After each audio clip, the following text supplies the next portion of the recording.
¿Qué tal amigos testigos de Jehová y público en general? Bueno, leyendo el libro del señor Raymond Franz, me quedo frío no más de ver cómo es la estructura del cuerpo gobernante por dentro. Lo que aquí cuenta el señor Franz es una obra de Satanás, miren pues estas que solamente Satanás se las saca de la manga. Leyes estúpidas, leyes satánicas, vean pues la historia. Crisis de conciencia páginas 59, 60 y 61.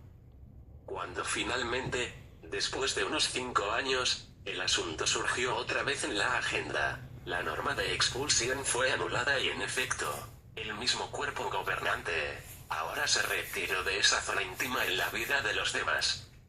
De nuevo, el cuerpo me asignó a que preparara material para ser publicado, esta vez informando acerca del cambio. Hallé que era personalmente satisfaciente poder expresar reconocimiento, aunque algo ambiguamente, de que la organización había estado equivocada. La Atalaya del 15 de julio, de 1978, páginas 30-32, contenía tal material, el cual incluyó el siguiente punto. Sin embargo, al continuar examinando cuidadosamente este asunto hemos llegado a la convicción de que, en vista de la ausencia de una clara instrucción bíblica, estos son asuntos por los cuales la pareja casada misma tiene que llevar la responsabilidad delante de Dios y que estas intimidades maritales no llegan a estar dentro de la esfera de acción de los ancianos de la congregación, de modo que estos deban intentar controlarlas o expulsar con tales asuntos como la única base. Por supuesto, si alguien opta por acercarse a un anciano para solicitar consejo, esa persona puede hacerlo, y el anciano puede considerar con tal persona principios bíblicos, obrando como pastor, pero sin intentar, en realidad, ejercer función policíaca, con relación a la vida marital del inquiridor. Esto no debe tomarse como un perdonar voluntariamente todas las diferentes prácticas sexuales en las cuales participa la gente, porque de ninguna manera es así. Esto simplemente expresa un profundo sentido de la responsabilidad de dejar que las escrituras gobiernen y retraernos de adoptar una posición dogmática donde la evidencia no parece suministrar suficiente base. También expresa confianza en el deseo del pueblo de Jehová en conjunto de hacer todas las cosas como para él y reflejar sus espléndidas cualidades en todos sus asuntos. Expresa una anuencia a dejar el juicio de estos asuntos maritales íntimos en las manos de Jehová Dios y su Hijo, quienes tienen la sabiduría y el conocimiento necesario en cuanto a todas las circunstancias para dar las decisiones correctas. Realmente, ese fue mi sentir con relación al enorme monto de asuntos que nos fueron presentados, donde realmente no había base en las escrituras para tomar una posición dogmática en cuanto a la vasta mayoría de los asuntos donde se nos pedía que tomásemos una decisión.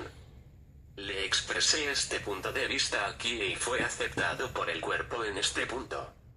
Luego en el futuro les expresé este mismo punto de vista una y otra vez, pero rara vez fue aceptado. Al examinar las cartas que tengo a la mano, algunas de las cuales he presentado, la satisfacción que sentí al escribir el material que corrigió la posición inicial me parece algo vacío.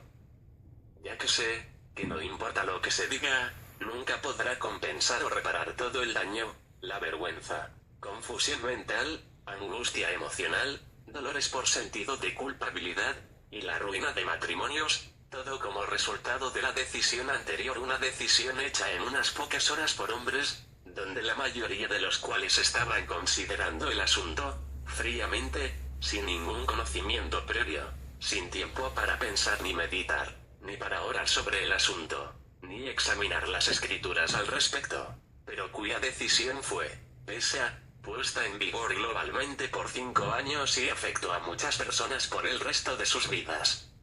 No había necesidad de que nada de esto ocurriese. Punto 12.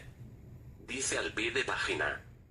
Unos años después de mi renuncia al cuerpo gobernante, la organización en efecto reintegró los elementos básicos de su política más temprana sobre las relaciones sexuales pervertidas dentro de la unión matrimonial.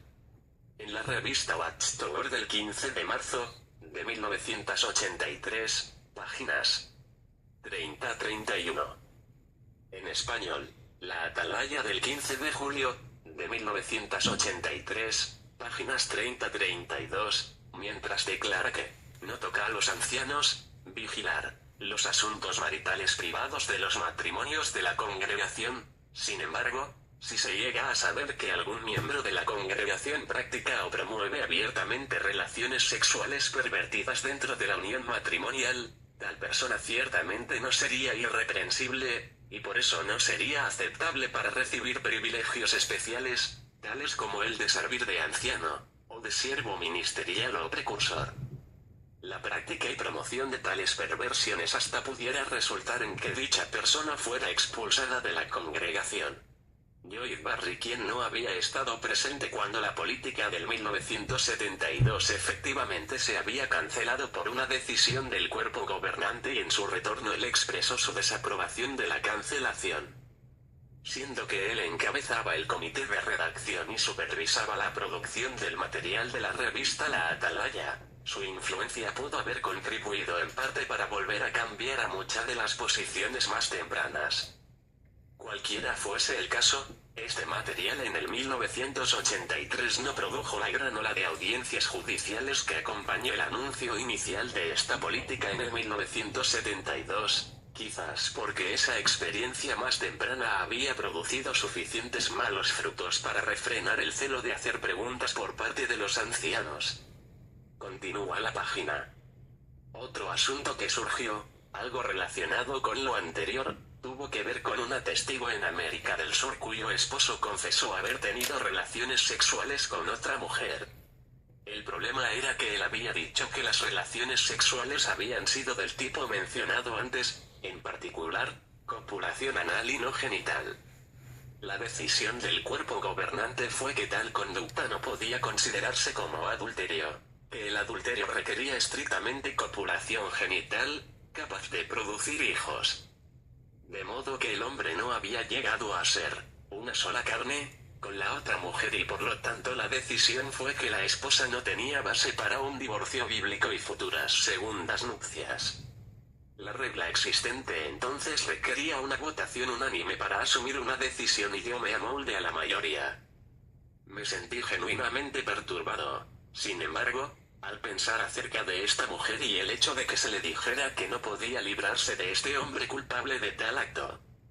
La decisión también significó que un esposo que participara en actos homosexuales con otros hombres, o que tuviese relaciones con una bestia, no estaba sujeto a un divorcio bíblico, ya que un hombre no podía con posibilidades procreativas llegar a ser una sola carne con otro hombre o con un animal. Un número de la revista La Atalaya temprano ese año específicamente, había dado tal fallo. 13. Dice al pie de página. Vea La Atalaya del 1 de agosto de 1972, páginas 479-480. Veamos pues lo que dice esa Atalaya. Aquí tienen ustedes el CD-ROM de la Torre del Vigia. Página 479, como sigue bajo el encabezamiento. Constituyen los actos homosexuales de parte de una persona casada base bíblica para divorcio, librando al cónyuge inocente para contraer segundas nupcias. En la Biblia definitivamente se condena la homosexualidad como algo que impedirá que individuos consigan la aprobación de Dios. 1 Cor. 6-9. 10. Sin embargo, el que el cónyuge inocente bíblicamente pueda o no contraer segundas nupcias después de obtener un divorcio legal de un cónyuge culpable de actos homosexuales tendrá que determinarse sobre la base de lo que dice la Biblia tocante a divorcio y a contraer segundas nupcias. En el Sermón del Monte Jesucristo dijo: todo el que se divorcie de su esposa, a no ser por motivo de fornicación, la expone al adulterio. Y cualquiera que se case con una divorciada comete adulterio. Mate 5:32, New World Translation. En una ocasión posterior dijo a los fariseos: cualquiera que se divorcie de su esposa, a no ser por motivo de fornicación, y se case con otra comete adulterio. Mate 19:9. Así se ve que fornicación es la única base para el divorcio que libra al cónyuge inocente para contraer segundas nupcias. La palabra griega para fornicación es porneia. Puede referirse a relaciones sexuales ilícitas entre personas casadas o solteras. Es posible que, en casos raros, los griegos antiguos hayan entendido que este término denotaba otros actos además de coito ilícito entre un hombre y una mujer. Pero en cuanto al sentido en que Jesús usó la palabra porneia en Mateo 5:32 y 19:9, este debe determinarse del contexto. Debe notarse que en los capítulos 5 y 19 de Mateo se usa fornicación en el sentido restringido de infidelidad marital, o relaciones ilícitas con otra persona que no sea el cónyuge de uno. Precisamente antes de traer a colación el asunto del divorcio en el Sermón del Monte, Jesucristo señaló que todo casado que sigue mirando a una mujer a fin de tener una pasión por ella ya ha cometido adulterio con ella en su corazón. Mateo 5:28, por consiguiente, cuando aludió después a que una mujer cometiera fornicación, sus oyentes habrían entendido esto en su sentido relativo, a saber, que significaba la prostitución o el adulterio de una mujer casada. El contexto del capítulo 19 de Mateo confirma esta conclusión. Sobre la base de las escrituras hebreas, Jesús indicó que un esposo y su mujer llegaban a ser una sola carne, y luego añadió: lo que Dios ha unido bajo un yugo, no lo separe ningún hombre. Mateo 19:2.5-6. Ahora bien, en los actos homosexuales los órganos sexuales se usan de manera contranatural, de una manera para la cual jamás se propusieron. Dos individuos del mismo sexo no son complementos el uno del otro como lo fueron Adán y Eva. Jamás podrían llegar a ser una sola carne, a fin de procrear. Pudiera añadirse que en el caso de la copulación humana con una bestia, dos diferentes clases de carne están envueltas. Escribió el apóstol Pablo: no toda carne es la misma carne, sino que hay una de la humanidad, y hay otra carne del ganado, y otra carne de las aves, y otra de los peces. 1 Cor 15:39. Aunque tanto la homosexualidad como la bestialidad son perversiones repugnantes, ni la una ni la otra rompe el vínculo matrimonial. Solo lo rompen actos que hacen al individuo una sola carne, con una persona del sexo opuesto que no sea su cónyuge legal. ¿Cómo la ven? Que alguien me explique. ¿Quién entiende a este esclavo inspirado por Satanás será? Pues aquí mismo dice: la palabra griega para fornicación es porneia. Puede referirse a relaciones sexuales ilícitas entre personas casadas o solteras. Ilícitas, o prohibidas, de que otra forma se entiende mejor. Así que esta ley por naturaleza no se limita al estado civil, de uno como del otro, u otra. Y no solo eso, sino que el esclavito termina diciendo: aunque tanto la homosexualidad como la bestialidad son perversiones repugnantes. Y como ya vimos en la atalaya citada arriba del 15 de julio, de 1983, páginas 30-32, como sigue. Sin embargo, si se llega a saber que algún miembro de la congregación practica o promueve abiertamente relaciones sexuales pervertidas dentro de la unión matrimonial, tal persona ciertamente no sería irreprensible, y por eso no sería aceptable para recibir privilegios especiales, tales como el de servir de anciano, o de siervo ministerial o precursor. La práctica y promoción de tales perversiones hasta pudiera resultar en que dicha persona fuera expulsada de la congregación. Estos actos son para ser expulsado de la congregación, pero la persona ofendida no puede expulsar de su vida al ofensor. ¡Qué locura! Que alguien me explique. Bendición.